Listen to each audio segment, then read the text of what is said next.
The ache you can't quite explain. It starts slowly, not with chaos or drama or grand betrayal, but with a quiet ache, a whisper in your chest that says, "I'm giving everything, and still, it's not enough." You tell yourself you're overthinking. You remind yourself of their good intentions. You hold space. You hold back. You hold on. But somewhere in the silence, you begin to wonder, why does loving them feel so lonely?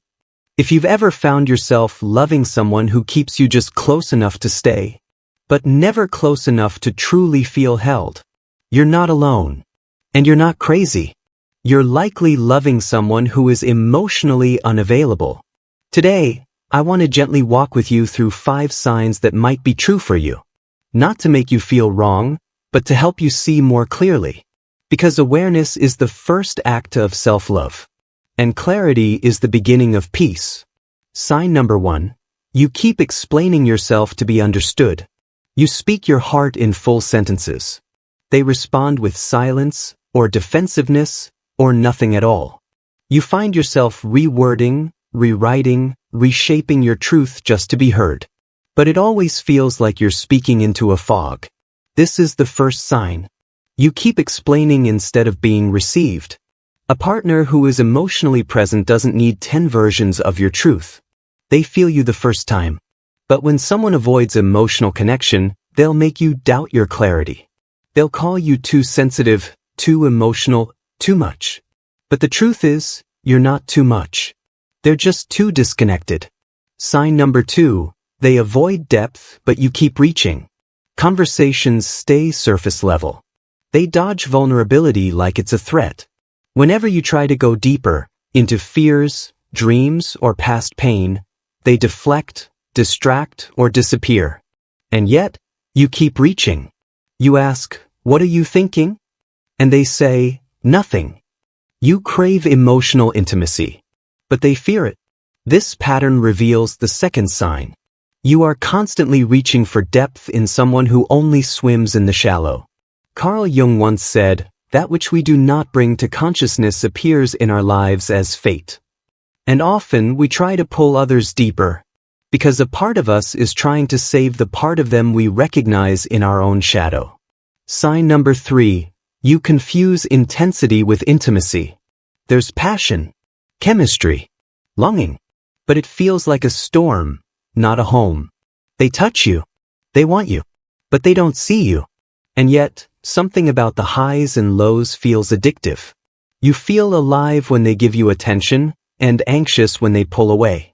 That's not love. That's the nervous system reenacting unresolved trauma.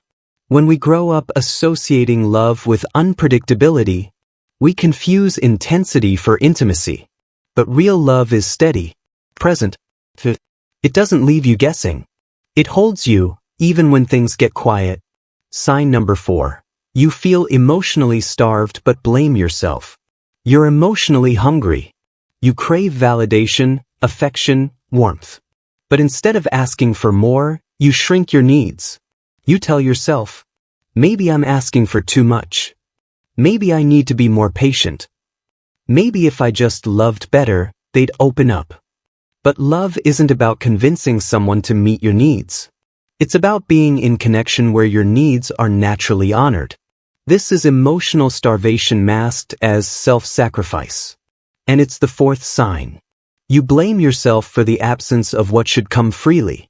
Remember, your emotional hunger isn't a weakness. It's your intuition saying, you deserve more than breadcrumbs. Sign number 5. You're the safe place, but you never feel safe. You're always holding space for them. For their wounds, their moods, their silence. You read between lines. You anticipate their triggers. You walk on emotional eggshells. But here's the quiet truth. You're their safe place, but you never feel safe with them. And this is the final sign. Love should not feel like performance art. It's not your job to be their therapist, mother, or emotional translator. You deserve to exhale, to rest, to be held, not just hold.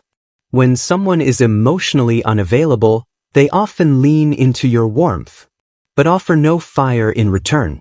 And slowly, You burn yourself out trying to keep both of you warm. You deserve the love you give. So, if any of these signs touched something inside you, let that truth settle gently. This is not a call to judgment. It's a call to return to yourself. You don't need to earn love by abandoning your needs. You don't need to chase presents from someone who fears their own reflection. You are worthy of the love you so freely give. And the right person won't need to be convinced. They will meet you fully, freely, deeply. Till then, keep choosing yourself. Over and over and over again. Because the love that stays starts within. There's a certain heartbreak that doesn't come from being left. Comes from staying in a place where you're not fully met. Where you give and hold and hope. But love feels like a one-way prayer. You see, emotional unavailability is rarely obvious at first. It doesn't show up with warning signs or alarms. It comes dressed as independence, mystery, or stoicism. And if you're a deeply feeling woman, you might confuse that stillness with strength.